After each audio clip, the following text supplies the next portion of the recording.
나의 힘이 되신 여호와여, 제가 주님을 만나고 처음 너무나 은혜에 벅차서 하루 종일 불렀던 찬양이었습니다. 정말 나의 힘이 되신 여호와의 그 한마디에 눈물이 주룩주룩 흐르던 그때 감동이 다시 찾아오는 시작을 주셔서 오늘 저희 성가대 정말 감사드립니다. 오늘 본문의 예레미야 선지자는 40년 동안 유다 백성을 향해 하나님의 저주와 심판 그리고 회복을 전했던 눈물의 선지자라고 불리우는 인물이었습니다. 그의 사역은 요시야 왕 13년, 왕이 21살 되던 해 시작되어 불과 5년 만에 엄청난 성과를 거두었습니다. 요시야 왕은 큰 은혜를 받고 영적으로 깨어나 개혁을 추진하였습니다. 이 개혁의 목표는 언약의 완전한 성취로 유다 왕국을 새롭게 변화시키려는 계획이었습니다. 요시야는 왕으로서 개혁을 이끌고 성전을 수리하며 지금까지 지켜지지 않았던 유다의 절기 예배를 회복시키는 등 나라 전체의 부흥과 회복을 가져오는 역사상 전례 없는 성과를 거두었습니다. 이를 통해 유다는 모든 면에서 새로워지고 하나님의 백성으로 거듭나는 것을 보여주었습니다. 이 개혁의 영적 지도자가 바로 예레미야입니다.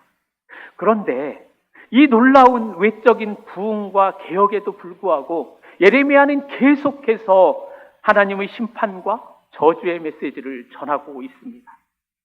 사회 전체가 큰 변화가 있었지만 개개인의 변화가 없이 언약에 대한 진정한 헌신이 부족했기 때문입니다. 일어난 엄청난 부흥에서도 개개인의 변화가 없을 수 있는가 생각할 수 있겠습니다만 부흥의 소용돌이 안에서 개개인의 변화가 일어나지 않는 경우는 허다한 것을 볼 수 있습니다. 우리가 예배 중에 은혜를 받아 눈물을 흘릴지라도 우리 마음이 여전히 하나님으로부터 멀어질 수 있기 때문입니다. 우리의 선택과 가치관이 하나님 말씀과 무관하게 자신의 자아를 쫓는 삶을 살고 있을 때 외적인 부흥에만 매몰될 수 있는 것이기 때문입니다. 현대 교회의 부흥을 보면 정말 넓고 멋진 시설의 예배당에서 유명한 부흥사의 설교와 수십 명의 찬양팀이 화려한 조명 아래 멋진 오케스트라 연주를 받으며 찬양을 올려드릴 때 우리는 이것에 매몰되어 그저 감정적인 변화만 거기에 그칠 수도 있다라는 것입니다. 저희 찬양팀이 저희 성가대가 초라해 보여서 이런 말씀 드리는 게 아닙니다. 조금 전에 말씀드렸듯이 얼마나 이 작은 인원으로도 우리는 은혜 받고 감사할 수 있습니다. 외적인 것에 치이치지 않아야 합니다. 하나님께서 원하시는 것이 바로 이것입니다. 외적인 감정에 변화되지 말고 우리 마음 깊은 곳에서 우러나오는 진정한 헌신과 순종입니다. 요시야의 결단으로 대부흥과 개혁의 시대를 맞이했음에도 불구하고 유다 백성 중에는 많은 이들이 마음과 삶이 여호와로부터 멀어져 있다라는 증거인 것입니다. 그렇기에 예레미야는 언약의 저주와 심판에 대하여 계속 자신의 사역을 멈출 수 없었던 것입니다. 요시야 왕이 전사한 후 후원자를 잃어버린 예레미야를 곧바로 많은 사람들의 대적자가 되었습니다. 그의 하나님 나라 멸망과 언약 백성에 대한 저주에 대한 메시지는 점차 매국적이고 이단적으로 정제되어 종교 지도자들마저도 그를 비난하기 시작했습니다. 심지어 제사장 바스울은 예레미야를 체포하여 공개적으로 매질하고 쇠고랑을 채워 감금하기까지 해서 그의 메시지를 정죄해 버렸습니다. 예레미야는 여호와의 언약과 심판을 신실하게 전하면 전할수록 더 큰 수치와 모멸을 겪으며 특히 그 핍박하는 이들 중에는 함께 사역하던 이들이 대다수였다라는 것입니다. 이러한 극한 상황에서 반복적인 고통을 겪고 기쁜 침체와 불안에 빠져 있었지만 대적들과 싸우기보다는 자신의 심정을 하나님께 토로하며 기도의 자리로 나아갔던 것이 예레미야입니다. 비록 마음 깊은 곳에서 절망이 있고 그 절망이 그를 괴롭혔지만 끝까지 하나님을 향한 신실함을 잃지 않고 하나님 뜻에 순종하여 나가려는 강한 의지를 보였던 것입니다. 본문 7, 8절을 보면 그의 내면의 갈등과 고통이 잘 드러나 있습니다. 세번역 상경으로 함께 보시겠습니다. 주님께서 나를 속이셨으므로 내가 주님께 속았습니다. 주님께서 나보다 더 강하셔서 나를 이기셨으므로 내가 조롱거리가 되니 사람들이 날마다 나를 조롱합니다.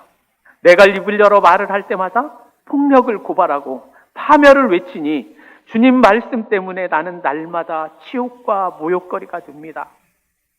사람들이 예레미야를 조롱하고 모욕한 이유는 그가 전한 메시지 때문입니다. 그가 전한 예언은 유다의 파멸과 멸망이었습니다. 이 경고를 듣고 싶어하는 백성들은 아무도 없었을 것입니다. 우리나라 조선 말기 상황을 비교해보면 이해가 조금 더 쉽겠습니다. 구한말의 조선은 누구나 나라가 망할 것이라는 걸 예견할 수 있었습니다. 그런 상황에 누가 우리 조선은 망할 것입니다, 우리 조선은 일본의 식민지가 될 것입니다 라고 이야기했다면 조선의 백성들이 그 말을 어떻게 받아들였겠느냐 하는 것입니다. 그런 말을 한 사람들은 매국노가 되었고 지금까지 친일파라는 이름으로 남아있지 않습니까? 예레미야도 똑같은 상황에서 그 메시지가 전달될 때마다 사람들의 분노를 일으켰던 것입니다. 그 사람들이 어떻게 받아들이든 예레미야는 그 고통 속에서도 하나님께만 매달리었습니다. 하나님, 왜 저를 속이셨습니까? 그의 절규가 정말 선지자로서 감내하기 힘든 고통이었을 수도 있겠지만 그 속에서도 하나님 앞에 나가 간절히 기도하는 모습을 보여주고 있습니다.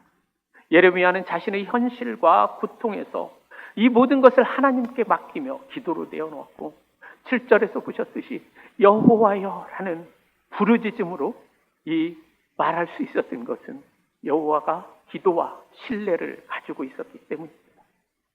우리도 삶 가운데 당하는 어려움을 의지할 곳은 하나님의 이름을 부르며 기도하는 것뿐입니다. 이 말씀을 다르게 표현하자면 하나님께 승복하여 하나님의 뜻대로 살아갈 것이냐 아니면 계속해서 나의 자아로 살아갈 것이냐 하는 것입니다. 나의 자아로 살아간다는 것이 무엇입니까? 내 고집, 내 생각대로 산다는 것 아니겠습니까? 지난달 초 제 형이 이곳을 다녀갔다가 형이 신앙생활을 하지 않게 된 이유를 이야기한 적이 있다고 토요 예배 때 말씀을 전하며 말씀드린 적이 있습니다. 형은 과거 교회에서 어떤 장로님이 언행 불일치 그리고 교회 안과 밖에서의 행동이 너무나 달라서 이 모습에 실망하여 차라리 내 양심에 비추어 선하게 사는 것이 더 옳다라는 생각에 교회를 멀리했다고 합니다. 저는 사남이녀 중 6째로 다녀간 형 말고도 2명의 형이 더 있습니다. 이 3명의 형 모두가 하나님과 교회와는 멀리 사는 사람들입니다. 그렇게 저는 매일매일 저희 형들의 구원을 위하여 기도하며 살고 있습니다. 그런데 어제는 기도를 하던 중에 제 마음에서 분노가 일어났습니다. 어떻게 다른 사람의 겉모습과 행동이 내 삶을 결정짓는 이유가 될 수 있느냐라는 말입니다. 무슨 위대한 성인도 고매한 현인도 아닌 정말 보잘것없는 신앙성의 일관성이 결여된 한 사람의 모습을 보고 나의 구원의 길을 결정할 수 있단 말입니까? 왜 그 사람은 보이고 예수님은 보지 못하는 것입니까? 우리가 그 정도밖에 안 되는 사람들이란 말입니까? 우리들이 누구의 자녀입니까? 우리가 어떤 가문의 자손인데 이 말도 안 되는 결정을 짓고 살아가냐 하는 것이냐는 것입니다. 타인을 비하하고 싶은 생각은 없습니다만 그런 깜도 안 되는 사람들을 보고 우리의 삶을 결정지어서는 안 될 것입니다. 혹시 여러분들께서도 그런 경험이 있으십니까? 함께 신앙생활하는 누군가가 마음에 들지 않아서 교회를 옮겨야지 혹은 그런 생각이라도 가져본 적이 있으십니까? 이건 참으로 어리석은 행동입니다. 왜냐하면요, 지금 우리 교회에서는 마음에 안 드는 사람이 한 명이잖아요. 옮기고 나서 보면 2명이 생깁니다. 또 옮기면 4명 생깁니다. 그러다가 세상이 다 마음에 안 들게 됩니다. 주님의 눈으로 바라보시기 바랍니다. 그 마음에 안 드는 사람을 가슴에 품고 기도하시기를 축원드립니다. 예레미야는 그 기도를 통해서 유다 민족을 향한 하나님의 계획과 사랑을 다시 확인했습니다. 유다가 회개하지 않으면 돌이킬 기회마저 잃고 멸망할 것이라는 현실을 깨달았습니다. 그 깨달음 덕분에 예레미야는 다시 일어나서 매를 맞더라도 선포하자, 어떻게든 돌이키게 하자, 이 백성을 하나님 앞에 세우자, 이러한 결단이 생겨나는 것입니다. 이 결단이 언제 생긴다고요? 기도할 때입니다. 지금 우리 신앙생활 중에 지쳐 계신 분은 이 말씀을 기억하시고 기도의 자리에 나오시기를 부탁드립니다. 그 지친 마음을 회복하는 방법은, 유일한 방법이 하나님 앞에 서는 것입니다. 기도를 단순히 우리가 원하는 바를 하나님께 구하고 받는 것으로 과소평가하는 분들도 계십니다. 처음에는 자신의 간구로 기도를 시작할 수 있지만, 만약 우리의 기도가 오직 복을 구하는 데 그친다면 기복신앙으로 전락되고 위험에 빠질 수 있게 됩니다. 그렇다면 이는 다른 이방 종교와 다를 바가 없어집니다. 우리 기독교는요, 종교가 아닙니다. 우리 기독교는요, 신앙입니다. 우리 기독교는 하나님의 자녀를 세우는 곳입니다. 우리의 기도는 개인의 소원을 넘어 깊이 묵상하며 기도할 때 그 기도 너머에 계시는 하나님을, 복의 근원이신 하나님을 만나게 되는 것입니다. 하나님과의 만남, 하나님과의 교제, 그것은 하나님의 임재 속에 거하게 되는 것이고, 그 임재 자체로 우리는 강력한 힘과 능력을 지니게 될 수 있습니다. 하나님의 임재 안에 거하려면 어떤 방법이요? 기도의 방법입니다. 기도를 통해서 우리는 하나님의 임재 속에 들어가며 예레미야처럼 하나님의 마음을 품고 동포들에게 여호와를 선포할 수 있게 되는 것입니다. 예레미야는 이 기도를 통해 하나님의 뜻을 깨달았으며 선지자로서의 사명을 회복하고 하나님의 의로와 새 힘을 얻습니다. 그래서 본문 11절에는 이렇게 기록되어 있습니다. 그러나 주님은 내 곁에 계시는 힘센 용사이십니다. 그러므로 나를 박해하는 사람들이 힘을 쓰지 못하고 쓰러질 것입니다. 이처럼 그들이 실패하여 영원히 잊히지 않을 큰 수치를 당할 것입니다. 이제 예레미야는 더 이상 두려움에 사로잡히지 않습니다. 이제 그는 강력한 용사이신 하나님을 의뢰하며 담대히 회복을 선포합니다. 하나님이 크게 보이기 시작하자 사람들의 위협은 더 이상 그에게 두려움의 대상이 아니었습니다. 이것이 바로 기도의 본질적인 힘인 것입니다. 기도는 단순히 문제 해결을 해달라는 요청을 넘어서서 그분의 임재 속에 들어가는, 그분의 위대함을 체험하는 것입니다. 우리 삶에 하나님의 능력으로 채워지고 그분의 손길이 우리를 인도하실 수 있는 상황이 되는 것입니다. 그런데요, 흥미로운 것은 예레미야가 11절에 하나님의 능력을 고백한 후, 오늘 읽지는 않았지만 14절 이후에 보면 절망과 낙심에 빠져 자신의 생일을 저주하고 한탄하게 됩니다. 이처럼 위대한 고백 뒤에 오는 이 한탄은, 이 낙심은 무엇이란 말입니까? 실제로 우리 신앙 여정을 보면 기도와 예배를 통해서 소망을 얻고 하나님께 나가면 담대해지고 강력해지지만 현실을 마주할 때 다시 낙심에 빠질 수 있다는 것입니다. 예배 중에 찬양과 기도, 말씀을 통해서 하나님의 위로와 힘을 얻습니다. 그러나 예배가 끝나고 현실로 돌아가면 잊고 있었던 그 문제가 다시 나에게 차오르며 예배 중에 내려놓았던 짐을 다시 짊어지고 세상으로 나가는 경우가 허다하기 때문입니다.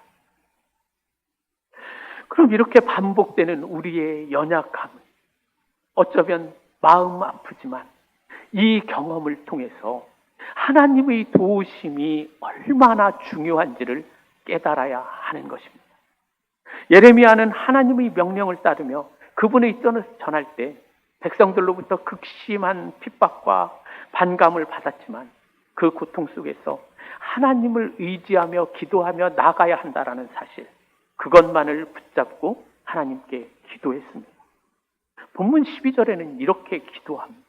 의인을 시험하사 그 폐부와 심장을 보시는 만군의 여호와여, 나의 사정을 주께 아뢰었사오니 주께서 그들에게 보복하심을 내게 보게 하옵소서. 나를 적대시하는 사람들 다 죽여달라는 겁니다. 쌍그리 몰아주십시오. 그런데요, 하나님께 대한 그의 신뢰에 대한 기도의 응답은 사랑으로 주셨습니다. 그렇기에 13절에서 예레미야는 백성들에게 하나님을 찬양하라고 권면하며 하나님께 자신이 붙들고 있는 믿음과 확신을 선포하고 있습니다. 우리가 배워야 할 것이 바로 이 점인 것입니다. 혹시 여러분들은 하나님께서 원하지 않는 일을 시키셔서 억지로 그 일을 감당해 보신 적이 있으십니까? 때로는 예레미야도 하나님께 불평하고 원망한 적이 있지 않습니까? 그럼에도 불구하고 하나님 뜻을 이루기 위해서 여러분들이 그 길을 가셨었다면 그 고난 속에서도 하나님들은 여러분들을 붙잡고 계셨고 함께 위로하며 그 길을 걸으셨던 것입니다. 그렇기 때문에 우리는 하나님을 찬양해야 합니다. 하나님의 마음을 깨닫고 그 뜻을 따라 사는 하나님의 사람이 되어야 합니다. 하나님은 늘 우리에게 말씀하고 계십니다. 강하고 담대하라. 세상 끝날까지 내가 너희와 함께합니다. 여호와의 말씀입니다. 어떤 이들은 나는 말씀을 붙잡고 산다라고 이야기합니다. 말씀을 붙잡고 사는 것 참 귀한 일입니다. 그러나 말씀이 나를 붙잡고 산다라고 표현한 것이 어쩌면 더 옳을 것입니다. 우리가 말씀 속에 거하지 않으면 내가 말씀을 붙잡을 능력이 부족하기 때문입니다. 우리의 의지와 결단은 늘 변동하고 요동칩니다. 지난 주일 말씀 원로 목사님께서 선포하셨듯이 하나님의 말씀은 영원히 변하지 않으며 우리를 붙잡아주는 강력한 힘이 되기 때문입니다. 그러므로 우리는 우리의 의지, 결단, 즉 자아에 의존해서 주님을 섬겨서는 금방 한계점에 도달하게 된다는 것입니다.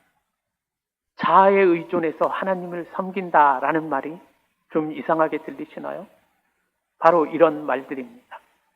내가 한번 뭘 하면 확실히 하지 뭘 하다 말고 그렇게 현찮게 하지 않아. 이것은 주님이 하시는 일이 아닙니다. 내가 주님의 일을 하는 척 하는 것입니다. 여러분도 아시잖아요. 주님의 일을 내가 하면 힘들어집니다. 주님의 일을 내가 하면 누군가의 칭찬을 기대하게 됩니다. 무언가의 보상이 기다려집니다. 이런 것들을 내려놓으시고 주님께서 일하시도록 성령님께 마음을 내려드리고 우리의 마음과 의지, 삶을 하나님께서 주관하시도록 맡겨드리면 어떻게 됩니까? 그 일이 잘 돼도 잘못돼도 그 안에서 기쁨과 은혜와 행복을 누리지 않습니까? 우리는 이런 경험을 수도 없이 합니다. 지난주까지 우리가 성경 읽기방을 마쳤습니다. 이제 다음 주부터 개인 공부방을 시작합니다. 어떤 분들한테는 쉽지 않고 부담되는 과정일 수도 있습니다. 그러나 우리가 성경을 읽을 때 성령님께서 성경을 통해서 우리에게 말씀하실 것입니다. 그 세미한 음성을 들으며 그 하나님께서 우리의 앞길을 인도하실 것입니다. 내가 말씀을 붙잡으려 보다기는 말씀이 나를 붙들어주는 놀라운 은혜를 체험하시길 축복합니다. 말씀을 정리하겠습니다. 오늘 우리가 기억해야 할 것은 예레미야의 삶에서 보았듯이 주님 앞에서 올바로 서려고 할 때도 핍박과 고난은 있을 수 있다는 사실입니다. 이런 상황에서도 우리는 주님의 뜻과 맞는 결단을 해야 합니다. 우리들이 무엇을 결단할 때 하나님의 뜻과 내 뜻, 하나님도 좋고 나도 좋은 그 중간 어딘가를 찾으려고, 그 타협점을 찾으려고 하다 보니까 일이 힘들어지고 상황이 복잡해지는 것입니다. 그러나 단순하게 어떻게 하면 하나님이 가장 기쁘실지 생각하면 선택은 오히려 쉽습니다. 하나님께서는 우리가 생각하고 선택한 것이 무엇이든, 이것이든 저것이든 그 선택 자체에 별로 관심이 없으십니다. 하나님은 우리가 왜 그 선택을 했는지, 우리의 마음의 중심이 무엇인지에 대하여 관심을 두십니다. 그래서 우리는 먼저 하나님의 뜻을 분별하고 그 말씀에 순종할 준비가 되어 있는지를 점검해야 합니다. 그러면 그 선택은 어렵지 않습니다. 물론 우리의 선택이 잘못될 수도 있습니다. 하지만 중요한 것은 마음의 중심에서 이것이 최선책이라고 믿고 선택을 했는데 결과가 저것이라면 하나님께서는 그 선택을 선하게 인도해 주실 것이라는 그 믿음으로 결정하는 것이 중요합니다. 믿음으로 이것을 선택했지만 결과가 이것이라면 하나님께서는 처음부터 저것을 결정한 것처럼 선하게 자연스럽게 그 결과로 인도해 주실 것이라는 것을 믿으시고 경험해 보시기를 바랍니다. 그것이 가능하려면 우리는 하나님과 소통하고 기도 안에서 하나님을 만나셔야 합니다. 그렇게 하나님을 만나고 하나님의 인재 가운데 거하게 되시면 우리의 처한 상황은 더 이상 문제가 되지 않습니다. 그러나 현실로 돌아오면 그 기쁨이 사라지고 다시금 삶의 무게를 우리를 짓누를 것입니다. 비록 마음에 들지 않는 우리의 삶일지라도 우리의 삶을 자리에서 세상 사람들과는 다른 반응을 보이며 살아가야 하는 이유는 우리들은 이미 하나님의 자녀이기 때문입니다. 이 길이 결코 쉽지는 않을 것입니다. 그리고 처음부터 잘 되지도 않을 것입니다. 그렇기 때문에 우리는 끊임없이 기도하며 하나님의 은혜를 간구해야 합니다. 그리스도인의 삶의 보상은 세상의 가치와 세상적인 기준이 아니기 때문입니다. 그래서 우리는 하나님 앞에 늘 선하게 살아가며 세상 가운데 하나님을 선포하고 하나님의 말씀에 전해지도록 복음이 전파될 수 있도록 삶을 살아야 할 것입니다. 주님의 뜻이 무엇이었습니까? 돌아가셨다가 살아나셔서 가장 먼저 하신 말씀이 땅끝까지 복음을 전파하라는 말씀이셨습니다. 우리에게 주신 사명은 전도와 선교로 이 세상을 살아내라는 것입니다. 그 뜻을 이룰 때 우리의 삶이 그런 저와 여러분이 하늘의 복을 받고 주님의 영광 안에 거하게 될 것입니다. 그런 삶을 살아내는 저와 여러분이 되시기를 축원드립니다. 기도하시겠습니다. 하나님 아버지, 오늘도 주님의 말씀을 통해 저희가 주님의 부르심에 어떻게 응답해야 하는지 깨닫게 해주셔서 감사합니다. 예레미야처럼 저희도 때때로 무겁고 어려운 사명 앞에서 두려워할 때가 있습니다. 그럼에도 불구하고 주님의 긍휼과 사랑을 의지하며 사명을 감당해 나가고자 하오니 저희 연약함과 두려움 속에서 주님의 말씀이 우리를 붙들어주고 함께하는 그런 사람들이 될 수 있도록 삼아 주시옵소서. 주님, 모든 것을 감사하며 주님께 의지하는 우리들의 것을 다짐하는 이 시간이 되게 하여 주시옵소서. 감사드립니다. 우리 주님 예수 그리스도를 받들어 기도드립니다. 아멘. 기도하겠습니다. 하나님 감사합니다. 오늘도 저희의 소망을 새롭게 해주셔서 감사합니다. 우리의 하나님의 자녀됨을 다시 한번 각인시켜 주셔서 감사합니다. 귀한 말씀 주셔서 여호와를 바라보며 인생을 살아갈 수 있게 해주셔서 감사합니다. 끝까지 예수 이름 붙들고 승리하는 성도들 되게 하여 주시옵소서. 주님, 일할 수 있는 복을 주셨고 또 주님 앞에 믿음으로 드릴 수 있게 해주시니 참으로 감사합니다. 받으시고 주의 약속대로 사랑하는 모든 영혼들을 축복하여 주시옵소서. 하나님, 행여 일자리가 없어서 주 앞에 간절히 기도하는 영혼들이 있습니까? 일할 곳을 허락해 주시옵소서. 좋은 곳 주옵소서.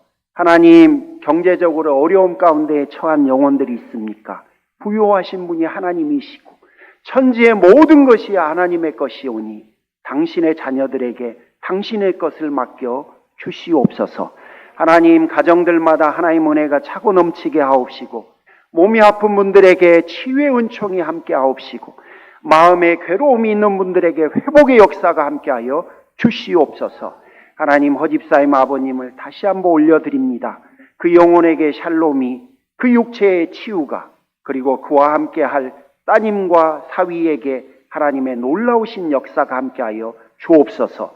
하나님, 다시금 간절히 구하오니 김경희 집사님에게도 함께 하시사 그 입술을 주관하시고 외삼촌을 향해서 전하는 복음이 그 영혼에게 놀라운 역사가 또 새로운 계기가 될 수 있도록 주님 도와 주시옵소서.